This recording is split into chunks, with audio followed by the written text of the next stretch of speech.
Hello, we're back and I'm Susanna, and for those who have been following the progress of this little thing next to me, it's time to do the face today, which is very exciting. Now, if you haven't seen the previous videos, do take a look. Basically, she's a wooden doll which I recently acquired from Germany, and she's all wooden, completely ball jointed and articulated, but she doesn't have any branding to her. There's no maker's name, so I'm also on the hunt to find out who might have produced her. Probably in the 80s or 90s. She's definitely German, possibly Swiss, but she's just an amazing doll. I've seen vinyl bodies like this, but never completely all in wood. So do write in your comments any suggestions of where she might have come from. So in the last video, she had a good old bath with oxalic acid, it removed all the marks, and then she had a good sand down to make her smooth again. And so today is time when we are actually going to come to life.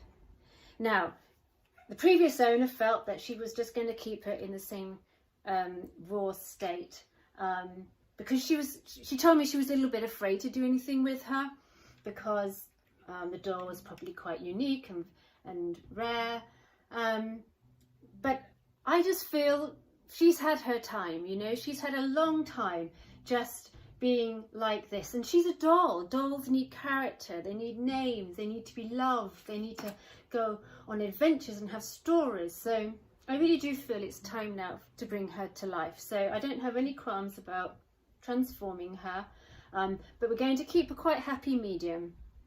And what I mean by that is I'm not going to be too detailed in her face. I want her to keep the essence of what her wood. And I always find that with wooden dolls, I love wooden dolls because I love the wood, and I don't like anything to sort of overpower the doll. You know, the doll should be seen first, and you know what I mean. I'm not going to over detail her.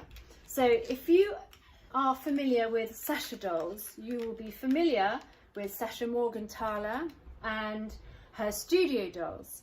So if you're not, there's a whole load of videos and information about Sasha Morgenthaler. Do look it up. But I'm just going to show you one of my favourite books, which is this one. It's half German and half English, the text. So it's been translated. It's Sasha Puppen, Sasha Morgenthaler, Sasha Dolls, and Till Schrapp edition.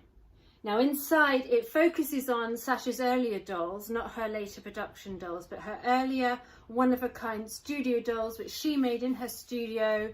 She painted, and each one is unique in itself. And the nice thing about Sasha dolls is they're timeless. They have a beautiful essence about them, and they're really not overworked, and you just see the essence of the doll coming through.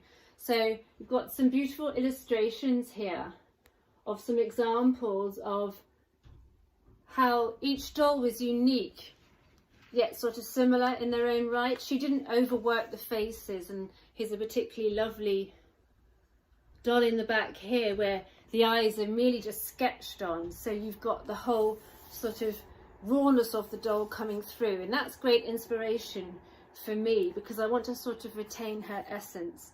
So I'm not going to paint, I'm going to use pencils because that will just give a nice softness to the face. And even if the face doesn't come through really strongly, well, that's kind of what I want. I'm not trying to do a Sasha doll face on this doll because I'm very aware this is not a Sasha doll. She doesn't look anything like a Sasha doll. But just as inspiration for that sort of timeless